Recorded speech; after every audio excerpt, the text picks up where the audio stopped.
Getting tomorrow's technology ready for the future is the purpose of the Technology Demonstration Missions Program.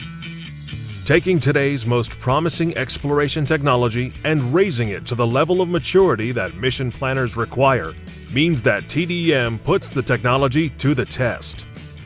The projects include communication, materials, propulsion, and robotics.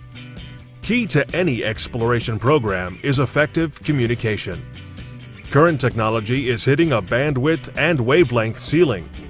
Tomorrow's missions will need a new technology. NASA is leading the effort to make laser light reinforce the current radio or RF-based communications. The Laser Communications Relay Demonstration, or LaserComm project, will provide an orbital test bed for a wide variety of scenarios to simulate future missions. In the near future, laser communications could increase the amount of information to tens of gigabits per second. This would be an improvement of data rates of between 10 to 100 times. The project will use laser light transmitted to a satellite payload and back to an Earth station to simulate and test a large number of possible mission scenarios. Another foundational technology being improved by the TDM program involves a basic component of all exploration missions: time. The Deep Space Atomic Clock project promises to reduce cost, improve space navigation, data quality, and the next GPS system. To test this concept, the project will fly the Deep Space Atomic Clock along with a GPS receiver on a commercial communication satellite. Ground-based systems require two-way communication. With an onboard atomic clock, DSAC allows for one-way navigation using NASA's Deep Space Network more efficiently. Eventually, this will enable deep space autonomous navigation. Communications and science payloads need advanced warning of solar flares. One way to do that includes station-keeping capabilities like the current NOAA Solar Activity Warning Instrument. The TDM Solar Sail project takes a previously tested propulsion technology and infuses it into an even better warning system 2 times closer to the Sun. The Solar Sail project pushes the technology to a practical application while simultaneously maturing the system so that future mission planners can choose it for a whole range of missions. All of NASA's technology demonstration missions are infusing mature technology from the realm of tested to ready and proven. But one of those demonstrations tests the very materials used for spacecraft construction. That project is a continuation of a heritage project called MISSE, Materials International Space Station Experiment. Building on the previous missions, MISSE-X seeks to provide low-cost access to space technology experiments using robotically installed plug-and-play features. MISSE-X plans to monitor the payloads by collecting data and photographic images in near real time. This allows for faster testing of materials and greater opportunities for educators to have easy access to the ISS as an experimental platform.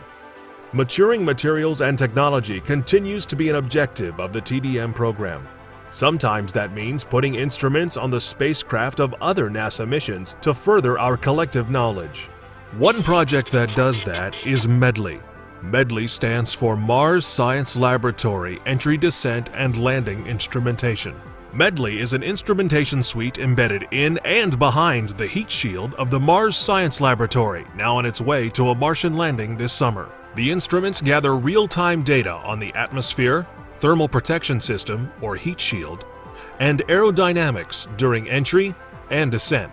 The MEDLI data will improve modeling and predictive capabilities for future missions, ensuring safer and less expensive missions to a larger variety of destinations. Along with the MEDLI data, NASA will see the fruits of research into entry in low-density atmospheres, like Mars, with the Low Density Supersonic Decelerator, or LDSD project. On Mars, for example, increasingly massive payloads and eventually human missions will require new ways to slow down to subsonic speeds high in the thin Martian atmosphere, allowing more landing site options. These heavier spacecraft will need large drag-generating devices, and the LDSD project will test 3 of them. 2 of the test articles will be inflatable inner tube type devices that surround the entry capsule. These 6 and 9 meter devices will be flown at supersonic speeds high in the Earth's atmosphere. The 3rd device will be a large 30-meter parachute tested several times to collect data for future exploration missions. All the previous exploration-enabling technologies will be dependent on propulsion to get to their destination. Long-duration missions require special considerations for the cryogenic propellant likely to be used for human exploration missions. On short missions, the natural boiling off of cryogenic fluids is not as serious a concern, but on long missions it becomes critically important. Propellants are heavy and expensive to lift to orbit and therefore too precious to lose. Anything we can learn to minimize this pays back huge dividends.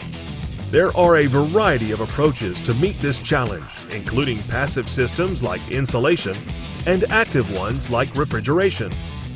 Another important part of this research is lossless transfer of cryogenic fluids and accurate measurement.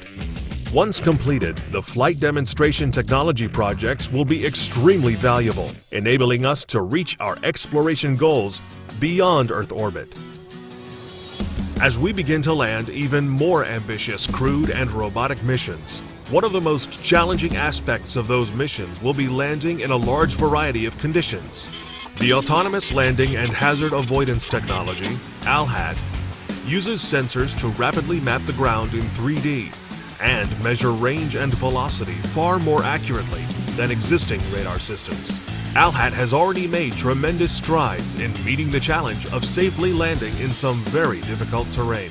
In the near future, ALHAT will be integrated with a vertical test bed named Morpheus to test and demonstrate advanced propulsion and safe landing techniques, critical for future missions. Some of those future missions will include humans, others robots, and some will be a symbiotic combination of both. The Telerobotics project is working on board the International Space Station, integrating robotics seamlessly into the nation's space exploration goals. From measuring environmental conditions on the ISS with free-flying robots called Smart Spheres, to dexterous two-armed humanoid robots like Robonaut 2, NASA sees a growing role for intelligent robotic devices. Telerobots can also save precious resources by doing extravehicular activities, working before and after humans. Each of these programs has been carefully chosen because they contribute critical technology and functional knowledge to our nation's exploration objectives. They improve safety and reduce cost.